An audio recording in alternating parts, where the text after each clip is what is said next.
Labour's ambition is to write off all student debt, which would cost £100 billion, Shadow Education Secretary Angela Rayner has said. The Labour MP said it was a huge amount and the party would not commit to doing it unless we can afford to. The Conservatives said it was a shambolic proposal, which Labour had no idea how to fund and would lead to higher taxes. Labour has pledged to scrap university tuition fees if it wins power. But leader Jeremy Corbyn went further in an interview with the NME during the election campaign, suggesting existing debts could be wiped. He told the Music magazine, "There is a block of those that currently have a massive debt, and I'm looking at ways that we could reduce that, ameliorate that, lengthen the period of paying it off, or some other means of reducing that debt burden. I don't see why those that had the historical misfortune to be at university during the £9,000 period should be burdened excessively compared to those that went before or those that come after. I will deal with it." Frankenstein's monster. The Greens were the only party at the general election to include a commitment to wipe all student debt in their manifesto. Quizzed by the BBC's Andrew Marr on how much it would cost, Ms Rayner said, "It is a huge amount, it is £100 billion, which they estimate at the moment, which will increase.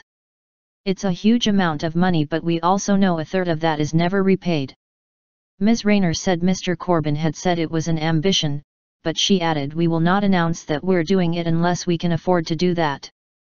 She added, "I like a challenge, Andrew, but we've got to start dealing with this debt crisis that we're foisting on our young people. It's not acceptable. They are leaving university with £57,000 worth of debt, it's completely unsustainable and we've got to start tackling that." Last month, the student loan company said that outstanding debt on student loans had increased by 16.6% to £100.5 billion at the end of March. Only about a third of the students who have taken out £9,000 a year loans are expected to pay them back fully, meaning the government will have to pick up part of the bill.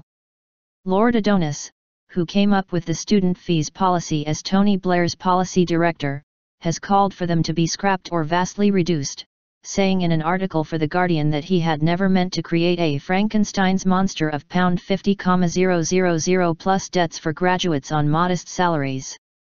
He blamed greedy university vice-chancellors, who successfully lobbied the coalition government to increase the £3,000 cap on fees to £9,000. Taxes on families. Conservative First Secretary of State Damian Green, who is effectively Theresa May's second-in-command, has called for a national conversation on tuition fees, to consider whether they should be paid out of taxes. Angela Rayner has previously called on the government to reverse the abolition of student maintenance grants to help the most disadvantaged students.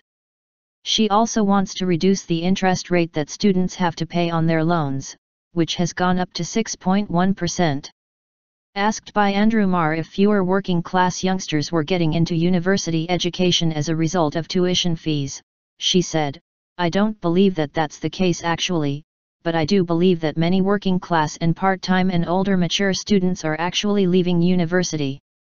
Conservative MP Luke Hall said Ms Rayner's comments contradicted Mr Corbyn's claim that fewer people from disadvantaged backgrounds were going to university. He said, "The truth is that the number of people going to university from disadvantaged backgrounds has never been higher.